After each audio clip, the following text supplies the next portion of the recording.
Hello students, हम लोग शुरू कर रहे हैं फिर से एक 5 नंबर का प्रश्न का टॉपिक जिसका नाम है ब्रिक्स। छोटा टॉपिक है और छोटा ही इसका प्रश्न बनता है, यानी वही 2 और 5 नंबर के प्रश्नों से रिलेट ये टॉपिक है हमारा ब्रिक्स, BRICS। जैसा कि हमने पहले पढ़ा है, इब्सा पढ़ा है, ब्रिक्स पढ़ा है और भी कई सारे हमने संगठन पढ़े हैं। तो वो जिस प्रकार से विभिन्न राष्ट्रों का एक संगठन था, उन्हीं संगठनों में एक है ब्रिक्स। और ब्रिक्स का नाम पहले ब्रिक था। ब्रिक का अर्थ हम समझते हैं ईंट, और ईंट का अर्थ होता है कि जब हम कोई मकान तैयार करते हैं, कोई इमारत बनाने का प्रयास करते हैं, तो वो इमारत एक एक ईंट रखकर, एक एक ईंटों को जोड़कर ही एक भव्य इमारत का निर्माण किया जाता है। उसी सोच को लेकर कि जब हम कोई प्रयास शुरू करते हैं तो वो प्रयास शुरुआत में थोड़े कम हो सकते हैं, लेकिन एक के बाद एक छोटे छोटे प्रयासों को यदि जोड़ा जाए तो वो एक मजबूत संगठन का निर्माण ले सकता है। लेकिन इरादा मजबूत होना चाहिए उस संगठन को बनाने के लिए। तो कुछ ऐसा ही जज्बा रखा हमारे इस ब्रिक राष्ट्रों के निर्माण में।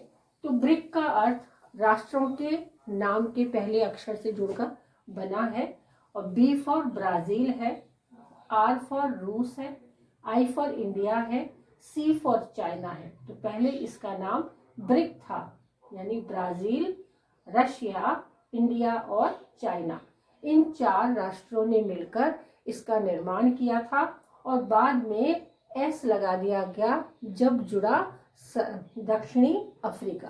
तो दक्षिणी अफ्रीका का निर्माण जो उसमें जुड़ाव था वो बाद में हुआ। पहले इन 4 राष्ट्रों ने मिलकर ही इसका निर्माण किया था।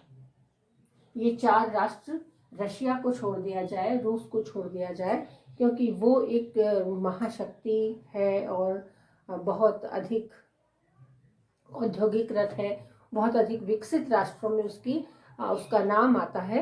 तो रशिया को यदि हम छोड़ दें तो ब्रिक के अंदर सारे के सारे राष्ट्र कैसे थे? एक विकासशील राष्ट्र थे और नव औद्योगिकृत राष्ट्र थे। तो विकासशील राष्ट्र का अर्थ क्या होता है कि जो विकास यात्रा पे काफी आगे बढ़ चुके हैं और अब कुछ ही और विकास कर जाने के बाद वो विकसित राष्ट्रों की श्रेणी में आना चाहते हैं। विकसित, जैसे हमारे राष्ट्रों को 3 भागों में बांटा गया है मुख्य रूप से, अल्प विकसित, विकासशील और विकसित। अल्प विकसित का अर्थ समझ में आता है जिसमें हम तृतीय विश्व के राष्ट्र पढ़ चुके हैं, जिनका विकास नहीं हुआ है, बहुत ही कम हुआ है। विकासशील कि जो स्वतंत्रता प्राप्ति के बाद काफी कुछ हद तक अपने विकास यात्रा को आगे बढ़ा चुके हैं, और आगे आगे बढ़ते बढ़ते उन्होंने अपनी बहुत बड़ी मिसाल कायम कर ली है, और वो अब विकसित राष्ट्रों की श्रेणी में आने में कुछ ही वक्त उन्हें लगेगा, ऐसा माना जाता है या ऐसी कोशिशें की जाती है विकासशील राष्ट्रों की ओर से। और इसमें नव औद्योगिकृत देश और विकासशील राष्ट्रों का समूह था, और ये सभी राष्ट्र संयुक्त विदेशी मुद्रा भंडार में लगभग 4 अरब अमेरिकी डॉलर का योगदान देते थे। और इनका जो था, ये राष्ट्र इतने ज़्यादा कामयाब राष्ट्र रहे हैं कि इन्होंने जो भी संयुक्त प्रयास किए हैं वो सफल हुए भी हैं। तो ब्रिक का निर्माण की भी कहानी थोड़ी सी एक टिपिकल कहानी है कि जून 2006 में कुछ ये 4 राष्ट्रों के राष्ट्राध्यक्षों का एक सामान्य मुलाकात हुई, जिसमें ब्रिक का निर्माण हुआ, और ब्रिक के निर्माण के साथ ही इन्होंने कार्य करना प्रारंभ कर दिया, और धीरे धीरे इनके कार्य बढ़ते चले गए, और 2006 से बढ़ते बढ़ते इनके शिखर सम्मेलन भी प्रारंभ हो गए थे। 2009 में 16 जून 2009 में इसका प्रथम शिखर सम्मेलन हुआ था, जिसमें लुइज इनासियो लुला दा सिल्वा जो ब्राजील के नेता थे, उनका प्रमुख प्रतिनिधित्व रहा और दिमित्रो मेदवेदेव जो रूस के थे, इनका भी प्रमुख योगदान रहा और भारत की ओर से डॉक्टर मनमोहन सिंह इसमें साक्षी बने और इनका भी विशिष्ट योगदान रहा। बाद में जब ये और चीन जो जिसके प्रमुख जो प्रतिनिधि थे वो सान्या थे, तो सान्या जो चीन के थे, इन चारों ने मिलकर इस ब्रिक की परियोजनाओं को आगे बढ़ाया और आगे बढ़ाकर मजबूती प्रदान की। 24 दिसंबर 2010 में दक्षिणी अफ्रीका भी इसमें शामिल हो गया। उसके प्रयास तो कुछ समय पूर्व से ही चल रहे थे ब्रिक में शामिल होने के लिए, और ब्रिक में शामिल होने के बाद उसका नाम ब्रिक्स हो गया। जैसे ही दक्षिणी अफ्रीका इस ब्रिक में शामिल हुआ, BRIC के बाद में S लग गया, जिससे इसका नाम ब्रिक्स पड़ गया। तो 24 दिसंबर 2010 को दक्षिणी अफ्रीका इसमें शामिल हो गया और इसका पहला शिखर सम्मेलन 16 जून 2009 में हुआ था। इसका निर्माण जून 2006 में हो गया था और प्रथम शिखर सम्मेलन होते होते कुछ समय लग गया था और 3 वर्ष लगभग गुजर चुके थे और उनका प्रथम शिखर सम्मेलन 16 जून 2009 को हुआ।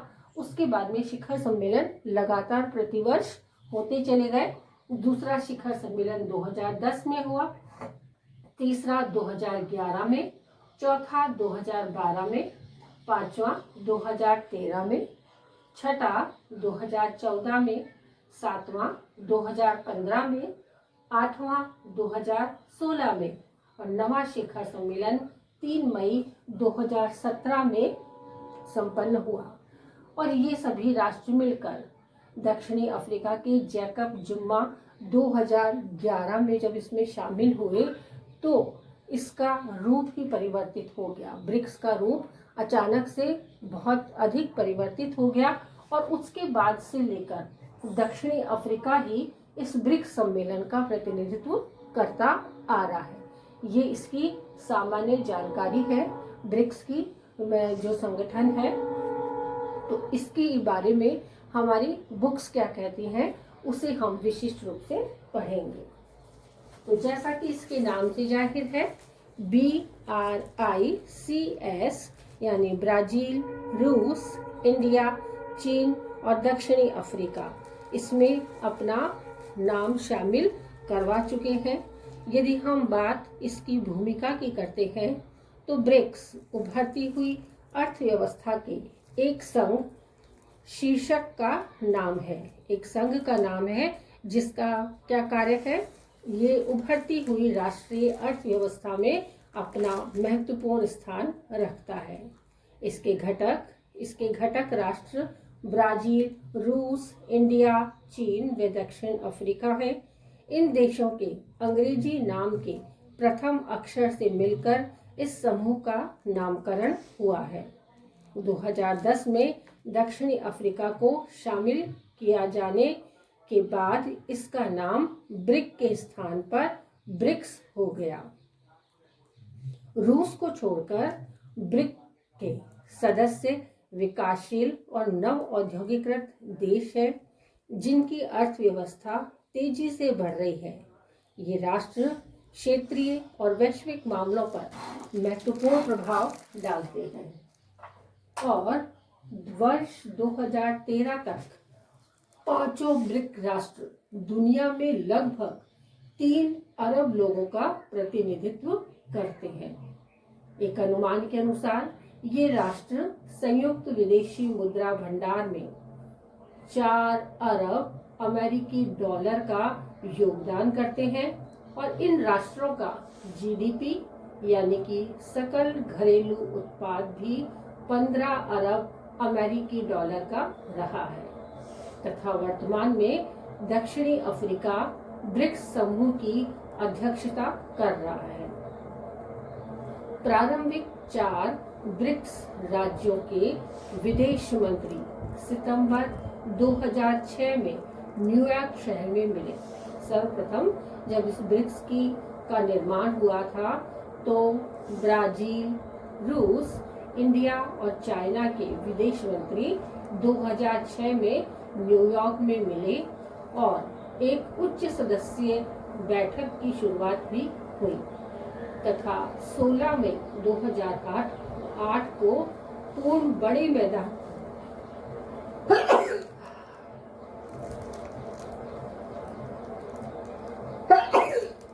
एक्सक्यूज मी 16 मई 2008 को पूर्ण बड़े मैदान पर राजनीतिक बैठक हुई। कहाँ पर? येक्तेरिनबर्ग जो रूस में है, येक्तेरिनबर्ग में इसकी एक राजनीतिक बैठक प्रारंभ हुई। दक्षिणी अफ्रीका का भी अब ब्रिक्स में प्रवेश होने का मन करने लगा। 2010 में दक्षिणी अफ्रीका ने ब्रिक्स ग्रुप में शामिल होने के प्रयास शुरू कर दिए थे और अगस्त 2010 तक इसकी औपचारिक प्रवेश प्रक्रिया प्रारंभ हो गई और नए सदस्य राष्ट्र के औपचारिक रूप में आमंत्रित किए जाने के बाद 24 दिसंबर 2010 को दक्षिणी अफ्रीका आधिकारिक रूप में ब्रिक्स ग्रुप का सदस्य बन गया। तभी से इसका नाम ब्रिक के स्थान पर ब्रिक्स हो गया। अब दक्षिणी अफ्रीका ब्रिक्स देशों का प्रतिनिधित्व करता है और अप्रैल 2011 में दक्षिणी अफ्रीका के राष्ट्रपति जैकब जुमा सान्या जो चीन के में हुए थे, ब्रिक्स शिखर सम्मेलन में एक पूर्ण सदस्य के रूप में शामिल हुए और प्रथम शिखर सम्मेलन जो येक्तेरिनबर्ग रूस में हुआ था 16 जून 2009 में संपन्न हुआ था। उसमें लुइज इनासियो लुला सा सिल्वो जो ब्राजील के नेता थे, दिमित्रो मेडवेदेव जो रूस के एक प्रतिनिधि थे और भारत से डॉक्टर मनमोहन सिंह शामिल हुए और चीन से हु जिनताओ इसमें शामिल हुए की अध्यक्षता में यह शिखर सम्मेलन संपन्न हुआ और इस सम्मेलन का मुख्य वैश्विक मुद्दा जो था वो वैश्विक आर्थिक स्थिति में सुधार करना और वित्तीय संसाधनों में सुधार का ही रहा है। यदि हम देखते हैं कि ब्रिक्स के सम्मेलन जो लगातार प्रतिवर्ष हुए हैं, जिनमें 5 राष्ट्रों के प्रतिनिधियों ने शामिल होकर वैश्विक आर्थिक स्थिति में सुधार का बहुत अधिक प्रयास किया है और वित्तीय संसाधनों में भी लगातार सुधार कर रहा है। तो चीन ये लगातार जो सम्मेलन हुए वो लगातार होते चले गए। पहला शिखर सम्मेलन 16 जून 2009 में येक्तेरिनबर्ग रूस में संपन्न हुआ था। उसके बाद में 2010 में दूसरा शिखर सम्मेलन हुआ, तीसरा शिखर सम्मेलन 2011 में हुआ, चौथा शिखर सम्मेलन 2012 में, पांचवा शिखर सम्मेलन 2013 में, छठा शिखर सम्मेलन 2014 में, सातवां शिखर सम्मेलन 2015 में, आठवां शिखर सम्मेलन 2016 में और नवा शिखर सम्मेलन 3 मई 2017 में संपन्न हुआ था। तो चीन के सियामेन स्थान पर ब्रिक्स का नवा शिखर सम्मेलन 3 मई 2017 को हुआ, जिसमें 5 ब्रिक्स राष्ट्रों के राष्ट्राध्यक्षों ने उपस्थिति दी तथा ब्रिक्स के उज्जवल भविष्य के लिए अधिक मजबूत इरादों के साथ